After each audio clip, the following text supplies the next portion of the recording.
Death calls ಬರ್ತಾನೆ ಇದಾವೆ. ನಾನು ನಿಮ್ಮ ದೂತ ಸಮೀರ್ ಎಂ ಡಿ ಮಾತಾಡ್ತಾ ಇದ್ದೆ.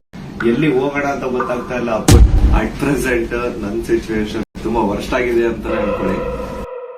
ಕರೆಂಟ್ಲಿ ನ್ಯಾಯದ ಪರ ಹೋರಾಡ್ತಾರೋ ಈ ವ್ಯಕ್ತಿ ಬಗ್ಗೆ ನಿಮ್ಗೆ ಗೊತ್ತಿರ್ಬೋದು. ಆದ್ರೆ ಇವನ ಈಗಿನ ಪರಿಸ್ಥಿತಿ ಪೊಲೀಸ್ ನೋಟಿಸ್ ಬಂದಿದೆ. ನನ್ಗೇನ್ ಭಯ ಇಲ್ಲ ಗುರು. ಹಿಂದೂ ದೇವಸ್ಥಾನ ಅವಮಾನ ಮಾಡ್ಬಿಟ್ಟೆ, ಹಿಂದೂ ಹುಡುಗಿ ಬಗ್ಗೆ ನಿಮ್ಗೆ ಆಗ್ಬೇಕು. ಕೈ ಜೋಡಿಸಿ ಪ್ರಾರ್ಥನೆ ಮಾಡಿದ್ದು ಈ ನಿಮ್ಮ ಮುಸ್ಲಿಂ ಮಗ ಅಂತ. ಅಷ್ಟಲ್ಲೇ ಡೋರ್ ಓಪನ್ ಮಾಡಿದ್ದ ಬ್ಯಾಂಗ್ ಅಂತ ಪೊಲೀಸ್ ಅವ್ರ ಮನೆ ಒಳಗಡೆ ಎಂಟ್ರಿ. ವಿಡಿಯೋ ಯಾವಾಗ 1 ಮಿಲಿಯನ್ ಕ್ರಾಸ್ ಮಾಡ್ತೋ ನನಗೆ ಕೈ ಕಾಲ್ ನಡ್ಗಕ್ ಸ್ಟಾರ್ಟ್ ಆಗ್ಬಿಟ್ಟು ನನ್ ಮನೆ ಅಡ್ರೆಸ್ ಲೀಕ್ ಮಾಡ್ಬಿಟ್ರು. ನನ್ಗೆ ಯಾವ ನನ್ ಮನೆಗ್ ಬಂದ್ ಅಟ್ಯಾಕ್ ಮಾಡ್ಬಿಡ್ತಾನೋ ಗೊತ್ತಿಲ್ಲ. ಇರುವಾಗ 4 ಜನ ಮೆಚ್ಚುವಂತ ಕೆಲಸ ಮಾಡಬೇಕು, ನ್ಯಾಯದ ಪರವಾಗಿರಬೇಕು. ಹಿಂದೂ ಮುಸಲ್ಮಾನ್ ಜಗಳ ಹಚ್ಚಿ ಸೇಫ್ ಆಗಕ್ ನೋಡ್ತಾ ಇದ್ದಾರೆ. ಈ ದೇಶದ ಸಂವಿಧಾನನೇ ಇಲ್ಲ, ಈ ದೇಶದಲ್ಲಿ ನ್ಯಾಯಾಂಗ ವ್ಯವಸ್ಥೆನೇ ಇಲ್ಲ. ನನ್ ಕೈಲಿ ಆಗ್ತಿಲ್ಲ. ನನ್ಗೆ ವಿತ್ ರೆಡ್ ಕಾಲ್ಸ್ ಬರ್ತಿದಾವೆ. ಪ್ರತಿಯೊಂದಕ್ಕೂ ನನ್ನ ಹತ್ರ ಸಾಕ್ಷಿ ಇದೆ. ನನ್ನ ಯೂಟ್ಯೂಬ್ ಚಾನೆಲ್ಗೆ ನಿಮ್ಮ ಅಣ್ಣನಿಂದ ಸುಸ್ವಾಗತ. ಸಮೀರ್ ಎಂಟಿ ಎಂಬ ಯುವಕ ಪ್ರಸ್ತಾಪಿಸಿದ ವಿಷಯದಲ್ಲಿ ನ್ಯಾಯದ ಪರ ನಿಂತು ಹೋರಾಡುತ್ತಿದ್ದಾನೆ. ನಾವು ಅವನೊಂದಿಗೆ ಕೈ ಜೋಡಿಸೋಣ ಮತ್ತು ಆತನ ಪರಿಸ್ಥಿತಿ ಹೇಗಿದೆ ಎಂದು ನೀವೇ ನೋಡಿ. ನಾನು ನಿಮ್ಮ ದೂತ ಸಮೀರ್ ಎಂ ಡಿ ಮಾತಾಡ್ತಾ ಇದ್ದೀನಿ. ಅಟ್ ಪ್ರೆಸೆಂಟ್ ನನ್ನ ಸಿಚುವೇಶನ್ ತುಂಬಾ ವರ್ಸ್ಟ್ ಆಗಿದೆ ಅಂತಾನೆ ಅನ್ಕೊಳ್ಳಿ. ಯಾಕಂತಂದ್ರೆ ನನ್ ಮೇಲೆ ಈಗ ಆಲ್ರೆಡಿ ಪೊಲೀಸ್ ನೋಟಿಸ್ ಬಂದಿದೆ. ಸುಮಾರು 10:45ಗೆ ಪೊಲೀಸ್ ಅವ್ರು ಬಂದು ನೋಟಿಸ್ ಕೊಟ್ಟು ಹೋಗಿದಾರ. ನನ್ಗೇನ್ ಭಯ ಇಲ್ಲ ಗುರು. ಕಾನೂನು ಪರವಾಗಿ ಬೆಳಗಿನ ಈಗ ಜಸ್ಟ್ ಒಂದು ಫ್ಯೂ ಅವರ್ಸ್ ಬ್ಯಾಕ್ ಬಂದು ಕೊಟ್ಟು ಹೋಗಿದಾರ. ಅಂಡ್ ನನ್ಗೇನ್ ಭಯ ಇಲ್ಲ. ನನ್ನ ಹತ್ರ ಎಲ್ಲಾ ಸಾಕ್ಷಿ ಇದೆ. ನಾನು ಏನ್ ವಿಡಿಯೋ ಮಾಡಿದೀನಿ, ಯಾವ್ಯಾವ ಕೇಸ್ ಬಗ್ಗೆ ಎಲ್ಲ ಮಾತಾಡಿದೀನಿ, ಪ್ರತಿಯೊಂದಕ್ಕೂ ನನ್ನ ಹತ್ರ ಸಾಕ್ಷಿ ಇದೆ. ನಾನು ವಿಡಿಯೋದಲ್ಲಂತ ಒಂದು ಅಷ್ಟು ಕ್ಲಿಯರ್ ಆಗಿ ತೋರ್ಸಕ್ಕಾಗಿಲ್ಲ. ಬಟ್ ಕಾನೂನು ಮುಂದೆ ನಾನು ಪ್ರತಿಯೊಂದನ್ನ ಇಡ್ಲಿಕ್ಕೆ ರೆಡಿ ಆಗಿದ್ದೀನಿ. ನನಗೆ ಕಾನೂನು ಮೇಲೆ ತುಂಬಾ ಗೌರವ ಇದೆ. ತೊಂದರೆ ಇಲ್ಲ ಅದ್ರ ಬಗ್ಗೆ. ತೊಂದರೆ ಎಲ್ಲ ಆಗ್ತಿದೆ ಅಂತಂದ್ರೆ, ಈಗ ನಾನು ಬೀಯಿಂಗ್ ಎ ಮುಸ್ಲಿಂ ಗಾಯ್ ಈ ಒಂದು ವಿಷಯದ ಬಗ್ಗೆ ಮಾತಾಡಿದ್ರೆ ತಪ್ಪಾಗ್ಬಿಡಿದೆ ಅನ್ನೋ ರೀತಿ ಆ ತರ ಪೋರ್ಟ್ರೇಟ್ ಮಾಡ್ತಿದ್ದಾರೆ. ನೀನು ಹಿಂದೂ ದೇವಸ್ಥಾನ ಅವಮಾನ ಮಾಡ್ಬಿಟ್ಟೆ, ಈ ಹಿಂದೂ ಹುಡುಗಿ ಬಗ್ಗೆ ನಿಂಗೆ ಆಗ್ಬೇಕು, ನಿಮ್ ಸಮಾಜದ ನೀನ್ ನೋಡ್ಕೋ. ಗುರು, ಹಿಂದೂ ಮುಸ್ಲಿಂ ಅನ್ನೋದು ಬಿಡು. ಈಗ ನ್ಯಾಯದ ಬಗ್ಗೆ ಮಾತಾಡೋಣ.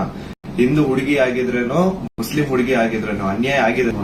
ಒಂದು ಸೀರೀಸ್ ಸ್ಟಾರ್ಟ್ ಮಾಡಿದ್ದೆ. ಅದರಲ್ಲಿ ಫಸ್ಟ್ ವಿಡಿಯೋ ನಾನು ಹೋಗಿ ಮಾಡಿದ್ದೆ ತುಮಕೂರಲ್ಲಿರುವಂತಹ ಸಿದ್ದೇಶ್ವರ ಸ್ವಾಮಿ ಬೆಟ್ಟದ ಬೆಲೆ. ಅಲ್ಲಿ ಹೋಗಿ ಸಿದ್ದೇಶ್ವರ ಸ್ವಾಮಿ ಮುಂದೆ ಕೈ ಜೋಡಿಸಿದ್ದು ಈ ಒಂದು ಮುಸ್ಲಿಂ ಮಗಾನೆ.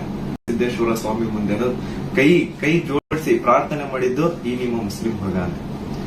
ಸೀದಾ ಎಂತ ಕೋಇನ್ಸಿಡೆನ್ಸ್ ನೋಡಿ. ಗಿರಿ ಸರ್ ನಮ್ ಮನೆಗ್ ಬಂದ್ರು. ನಾನು ಹೇಳ್ದೆ, ಸರ್ ನನ್ ಕೈಲಿ ಆಗ್ತಿಲ್ಲ, ನನ್ಗೆ ವಿತ್ ರೆಡ್ ಕಾಲ್ಸ್ ಬರ್ತಿದಾವೆ, ನೀವು ಪ್ಲೀಸ್ ಬನ್ನಿ ನಮ್ ಮನೆಗೆ ಅಂತ ಹೇಳ್ಬಿಟ್ಟು ಅವ್ರಿಗೆ ಲೊಕೇಶನ್ ಕಳಿಸಿ ಇವ್ರು ಬಂದ್ರು ಅಂತ ನೀರ್ ಕುಡಿತಾ 10 ಮಿನಿಟ್ಸ್ ಮಾತಾಡ್ತಾ ಕೂತಿದೀವಿ. ಅಷ್ಟರಲ್ಲೇ ಡೋರ್ ಓಪನ್ ಮಾಡಿದ್ದ ಬ್ಯಾಂಗ್ ಅಂತ ಪೊಲೀಸ್ ಅವ್ರ ಮನೆ ಒಳಗಡೆ ಎಂಟ್ರಿ.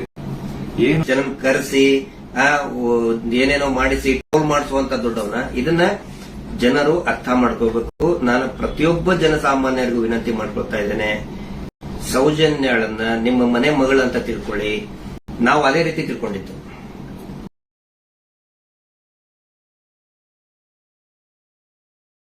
ಅಲ್ಲಾ ಮೇಲೆ ಆಣೆ ಮಾಡ್ಬಿಟ್ಟು ಹೇಳ್ತಿದ್ದೀನಿ. ರಂಜಾನ್ ಟೈಮಲ್ಲಿ ಹೇಳ್ತಿದ್ದೀನಿ, ಇವ್ರಿಗಾಗ್ಲಿ ನನ್ಗಾಗ್ಲಿ ಯಾವುದೇ ತರ ಲಿಂಕ್ ಇರ್ಲಿಲ್ಲ ಗುರು. ಸೌಜನ್ಯ ವಿಡಿಯೋ ಮಾಡೋದಕ್ಕಿಂತ ಮುಂಚೆ ಇವ್ರಿಗೂ ನನ್ಗೂ ಯಾವುದೇ ತರ ಲಿಂಕ್ ಇರ್ಲಿಲ್ಲ.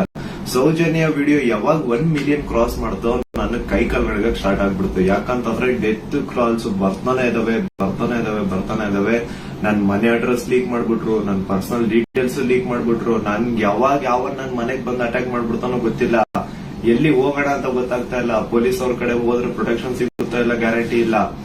ಏನ್ ಮಾಡ್ಬೇಕಂತ ಅರ್ಥ ಆಗಿಲ್ಲ. ಆಗ ನಾನ್ ರೀಚ್ ಔಟ್ ಮಾಡಿದ್ದೆ ಟೀಮ್ ತಿಮ್ರೋಟಿ ಅವ್ರಿಗೆ. ಸರ್ ನನ್ಗೆ ಈ ತರ ಆಗ್ತಿದೆ, ಪ್ಲೀಸ್ ನಿಮ್ ಕಡೆಯಿಂದ ಸಪೋರ್ಟ್ ಬೇಕು, ನಂಗೆ ಸಪೋರ್ಟ್ ಮಾಡಿ ಅಂತ ಕೇಳಿದ ತಕ್ಷಣ ಇಮ್ಮಿಡಿಯೇಟ್ಲಿ ಅವ್ರು ನನ್ನ ನಂಬರ್ನ ತಗೊಂಡು ನನಗೆ ಕಾಲ್ ಮಾಡಿ ನಿಮ್ ಜೊತೆಗೆ ನಾವ್ ಇದೀವಿ ಅಂತ ಧೈರ್ಯ ಕೊಟ್ರು. ಅಂಡ್ ಅರೌಂಡ್ ನನ್ ಮೇಲೆ ಪೊಲೀಸ್ ನೋಟಿಸ್ ಆಗಿದ್ರು ಸ್ಟಿಲ್ ಇವರೇ ನನ್ಗೊಬ್ಬ ಅಡ್ವೊಕೇಟ್ ನ ಹುಡುಕಿ ನಾವು ನಿಮ್ ಜೊತೆಗಿದೀವಿ, ನೀವ್ ತಲೆನೇ ಕೆಡ್ಸ್ಕೋಬೇಡಿ ಅಂತ. ಈಗ ನೋಡಿ ಅರೌಂಡ್ ಮಿಡ್ ನೈಟ್ 1 o'clock ಆಗ್ತಿದೆ. ಅಡ್ವೊಕೇಟ್ ಅವ್ರ ಆಫೀಸಲ್ಲಿ ಕೂತಿದೀವಿ. ಸಾಹಸ ಪಟ್ರು ನನ್ನ ಅರೆಸ್ಟ್ ಮಾಡ್ಲಿಕ್ಕೆ ಕೂಡ ಯಾರ್ದು ಇದನ್ನ. ಆದ್ರೆ ಇವರು ಯಾವಾಗ ಅತ್ಯಾಚಾರ ಪ್ರಕರಣಗಳನ್ನ ನಾವು ಪ್ರಶ್ನೆ ಮಾಡಕ್ ಪ್ರಾರಂಭ ಮಾಡಿದೀವಿ, ಅವಾಗ ಹಿಂದೂ ದೇವಸ್ಥಾನಕ್ಕೆ ಅಪಮಾನ ಮಾಡ್ತಾ ಇದಾರಲ್ಲ, ಅದು ನಮ್ಗೆ ಬೇಜಾರಾಗೋದು.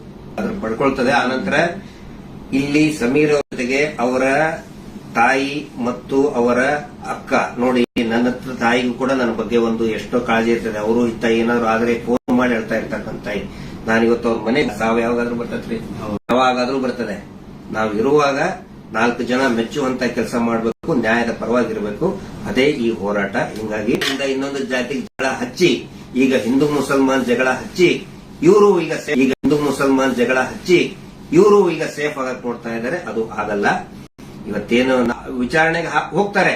ಆದ್ರೆ ನಾನ್ ಹೇಳ್ತಾ ಇರೋದು, ಈ ಶೀನಪ್ಪ, ಅನಿಲ್ ಕುಮಾರ್ ಮತ್ತು ಈ ಕೊಲೆಗಡಕರು ಕೂಡ ಅರೆಸ್ಟ್ ಆಗ್ಲೇಬೇಕು. ಧರ್ಮೋದ್ಯಮಿಗಳು, ಅವರ ತಮ್ಮನ ಮಕ್ಕಳು, ಅತ್ಯಾಚಾರಿಗಳು ಅರೆಸ್ಟ್ ಆಗ್ಲೇಬೇಕು. ಅದಾಗಲಿಲ್ಲ ಅಂತ ಹೇಳಿದ್ರೆ ಈ ದೇಶದ ಸಂವಿಧಾನನೇ ಇಲ್ಲ, ಈ ದೇಶದಲ್ಲಿ ನ್ಯಾಯಾಂಗ ವ್ಯವಸ್ಥೆನೇ ಇಲ್ಲ ಅನ್ನೋ ಒಂದು ಮಾತನ್ನ ಪ್ರತಿಯೊಬ್ಬ ಜನಸಾಮಾನ್ಯರು ಕೂಡ ಕೇಳಬೇಕಾಗ್ತದೆ. ದಯವಿಟ್ಟು ಕೊನೆಯದಾಗಿ ರಾತ್ರಿ ಎಷ್ಟು 1:10 ಆಯ್ತು. ಗೌಡ್ರ ಮೇಲೆ I really create Kudla rampage YouTube channel, third eye YouTube channel, Girish ಮುಟ್ಟಣ್ಣನವರು ಸರ್ ಹಾಗೂ ಮಹೇಶ್ ಅವರು ಅಂಡ್ ಆಲ್ ಅದರ್ಸ್. ಇವರ ಏನಾಯ್ತು ಅಂತ ನನ್ನ ಜೊತೆಗೆ ಸೌಜನ್ಯ ಮಾವ ಆಗಿರುವಂತ ವಿಠಲ್ ಅವರಿದ್ದಾರೆ. ಇವರು ಕೂಡ ಹೆಚ್ಚು ಕಡಿಮೆ ಯಾವುದಕ್ಕೂ ಕೂಡ ಅಂಜಿಲ್ಲ. ಜೊತೆಗೆ ಕೊನೆಯದಾಗಿ ಸೌಜನ್ಯಗಳನ್ನ ನೋಡಿದ್ದು ಇವರು ಮಾತ್ರ, ಅಂದ್ರೆ ಕೊನೆಯದಾಗಿ ವಿಶ್ ಮಾಡಿದ್ದು. ಆ ಸ್ಪಾಟ್ ಏನು ಎತ್ತ ಎಲ್ಲವನ್ನೂ ಕೂಡ ನಾನು ನಿಮ್ಗೆ ತೋರಿಸ್ತಾ ಹೋಗ್ತೀನಿ. ಈ ಸ್ವಲ್ಪ ಮುಂದೆ ನೇತ್ರಾವತಿ ಸ್ನಾನಘಟ್ಟ ಅಂತ ಕರಿತೀವಿ. ಜನ ಇಲ್ಲಿ ನೇತ್ರಾವತಿ ನದಿಯಲ್ಲಿ ಸ್ನಾನ ಮಾಡುವ ಸಂದರ್ಭದಲ್ಲಿ ಇದೇ ಸ್ನಾನಘಟ್ಟಕ್ಕೆ ಬಂದು ಸ್ನಾನವನ್ನ ಮಾಡ್ತಾರೆ. ಧರ್ಮಸ್ಥಳ ದೇವಸ್ಥಾನಕ್ಕೆ ಬಂದಂತವರಿಗೆ ಈ ಜಾಗ ಬಹಳ ಚೆನ್ನಾಗಿ ಗೊತ್ತಿರುತ್ತೆ. ಅವತ್ತು ಸೌಜನ್ಯ ಮನೇಲಿ ಅವತ್ತೊಂದು ಕಾರ್ಯಕ್ರಮ ಇರುತ್ತೆ, ಹೀಗಾಗಿ ಬೆಳಿಗ್ಗೆ ಊಟ ಮಾಡ್ಕೊಂಡು ಹೋಗಿರೋದಿಲ್ಲ. ನಾನು ಮಧ್ಯಾಹ್ನ 6 ಗಂಟೆ ನಮ್ಮ ಸೌಜನ್ಯ ತಾಯಿ ಅಕ್ಕ ಅವರು ಸೌಜನ್ಯ ಬರ್ಲಿಲ್ಲ, ಏನು ಬರ್ಲಿಲ್ಲ. ಇಲ್ಲ 4 ಕಾಲಿಗೆ ನಾನೇನು ಇಷ್ಟು ಮಾಡಿದ್ದೇನೆ, ಬಂದಿದ್ದಲ್ಲ, ಇಲ್ಲ ಮನೆ ಬರ್ಲಿಲ್ಲ. ಅವಾಗ ಗಾಬರಿ ಆಯ್ತು ನಮ್ಗೆ. ನೀವು ವಿಶ್ ಮಾಡಿದ್ದು ಸ್ಪಾಟ್ ಯಾವುದು? ಇದೇ ಪ್ಲೇಸ್. ಕೊನೆಯದಾಗಿ ಈ ಜಾಗದಲ್ಲಿ ವಿಶ್ ಮಾಡಿ ನಾವು ಇಲ್ಲ 4 ಕಾಲಿಗೆ ನಾನೇನು ಇಷ್ಟು ಮಾಡಿದ್ದೇನೆ, ಬಂದಿದ್ದಲ್ಲ, ಇಲ್ಲ ಮನೆ ಬರ್ಲಿಲ್ಲ. ಅವಾಗ ಗಾಬರಿ ಆಯ್ತು ನಮ್ಗೆ. ನೀವು ವಿಶ್ ಮಾಡಿದ್ದು ಸ್ಪಾಟ್ ಯಾವುದು? ಇದೇ ಪ್ಲೇಸ್. ಕೊನೆಯದಾಗಿ ಈ ಜಾಗದಲ್ಲಿ ವಿಶ್ ಮಾಡಿ ನಾವು ವಿಶ್ ಮಾಡಿದ್ದು. ಓಕೆ. ಇಲ್ಲಿ ನಿಮಗೆ ಸೌಜನ್ಯ ಬರ್ತಿರೋದು ನೋಡಿದ್ರಿ ನೀವು? ಇಲ್ಲಿ ನೋಡಿದ್ವಿ. ಅವ್ರು ಅಲ್ಲಿ ನಡ್ಕೊಂಡು ಆಚೆ ಹೋಗ್ತಾ ಇದ್ರು. ಅವ್ರು ಮತ್ತೆ ಅವರ ಫ್ರೆಂಡ್ಸ್ ಎಲ್ಲ ಇದ್ರು. ಆ ಫ್ರೆಂಡ್ಸ್ ಎಲ್ಲ ಈ ಕಡೆ ಹೋದ್ರು, ಅಜುಕುರಿ ಅಂತ ಏರಿಯಾ ಬರುತ್ತೆ, ಅಲ್ಲಿ ನಡ್ಕೊಂಡು ಹೋದ್ರು. ನಾವು ಅವಳು ಒಬ್ಬರು ನಡ್ಕೊಂಡು ಹೋಗ್ತಲ್ಲ ಮನೆಗೆ. ಸೌಜನ್ಯ ಆಗ ಒಂಟಿ ಹೆಣ್ಣು. ಒಂಟಿ ಹೆಣ್ಣು. ಓಕೆ. ಅಂದ್ರೆ ಪ್ರತಿದಿನ